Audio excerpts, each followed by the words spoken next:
চাঁদ রাত মানেই হলো মেহেদি পরবো, আমাদের মেয়েদের খুবই পছন্দের মেহেদি। সো আমরাও তাই করলাম। Please like. Hello everyone, this is Fatema, welcome Fatema blogs. সকাল সকাল ঘুম থেকে উঠে আমি এই যে মাংস আসছে, মাছ, দুধ, এগুলো সব বের করে ফেলছি, কারণ আজকে রান্না করতে হবে।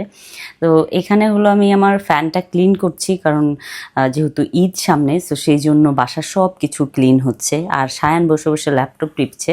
তো সায়ানের ল্যাপটপ টিপা দেখে একটা কথা খুব মনে পড়ছে, ছোটোবেলায় আমরা এগুলো দেখিই নেই চোখে, তাই না? ছোটোবেলায় গ্রামে তো ওই ল্যাপটপ ট্যাপটপ এগুলো কিছু ছিলই না। যাই হোক, ছোটো ভাইয়ের কাছে বড় ভাই এসে বসলো, কিন্তু বড় ভাই আসার পরে ছোটো ভাই তাড়াতাড়ি ল্যাপটপ অফ করে দিল। বড় ভাই যে তাকে ইউটিউব এনে দিবে সে বুঝলোই না। তারপর ফাইনালি সে বুঝলো, তারপরে সে বসে বসে ইউটিউব দেখছে। আর আমি চলে গেলাম আমার রান্না করতে, কারণ ঈদের দিন অনেক বেশি মানুষ আসবে। সো সেই জন্য আমি আগের দিনই গরু মাংস টাংস রান্না করে ফেলছি। করে আমি আবার চলে গেলাম একটু পার্লারে। মেয়ে মানুষের বুঝছো, লাস্ট মোমেন্টে একটু পার্লারে না গেলে হয়ই না। আমার বেসিক্যালি হয় না, কারণ সারাদিন রান্না করে আমার হাত টাত একদম অবস্থা খারাপ।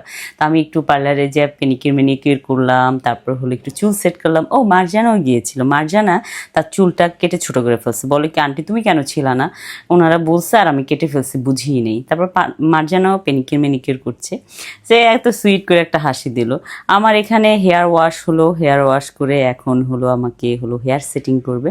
তো হেয়ার ওয়াশ করার পরে হলো আমার মনে হলো যে, মনে করো না, হেয়ার সেটিংটা যদি সুন্দর না হয় তাহলে ঈদের দিন কিন্তু সুন্দর লুক আসবে না। কিন্তু ফাইনালি অনেক সুন্দর লুক আসছে।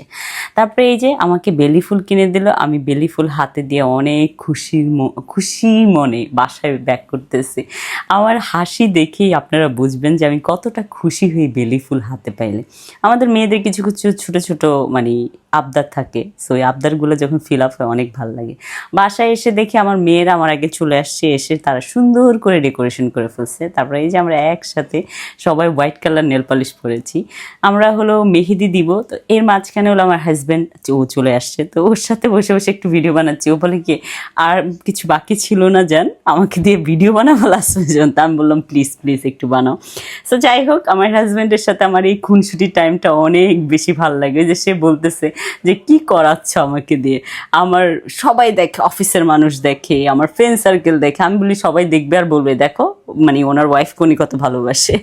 যাই হোক, আমার মেহেদি দেওয়া স্টার্ট হয়ে গেলে। এখন রাতের হলো বাজে হলো 2:30। আমার মেহেদি দিচ্ছে। মেহেদিটা এত সুন্দর। এই মেহেদিটা কিন্তু আমার হাজব্যান্ড চুজ করে দিয়েছে। সো মানে কি মেহেদি পরবো, তো ওই চুজ করে দিয়েছে। আর আমরা সবাই বসে বসে এখানে ডান্স করতেছিলাম। আমাকে সব সময় হলো রিমি এসে মেহেদি পরায়। সো আমরা সবাই ম্যাচিং ড্রেস পরেছিলাম আজকে। জায়ানকেও আমাদের সাথে ম্যাচিং করেছি, ম্যাচিং পাঞ্জাবি পরেছি। আর এত হাসাহাসি, এত আনন্দ করতেছিলাম। মেহেদি নাইট মানে হলো মেহেদি নাইট। এই দেখো আমার ছেলে কত কেয়ারিং, আমাকে নিজের হাতে বসে সে হলো পানি খাওয়াই দিচ্ছে। তো আমার পানি পিপাসা লাগছে, যেহেতু আমার 2 হাতে মেহেদি পরা, আমি পানি খেতে পারছিলাম না। তো আমার ছেলে আমাকে পানি খাওয়াই দিচ্ছিল। আলহামদুলিল্লাহ, আল্লাহর কাছে শুকরিয়া, আমার ছেলেটা এখন পর্যন্ত বড় হচ্ছে যে সে আমাকে অনেক কেয়ার করছে। যাই হোক, ফাইনালি আমার মেহেদি পরা ডান। আমার হাজব্যান্ড আর আমার বাচ্চা দুইজনে আমার হাত ধরে দেখছে। So thank you so much for watching my video.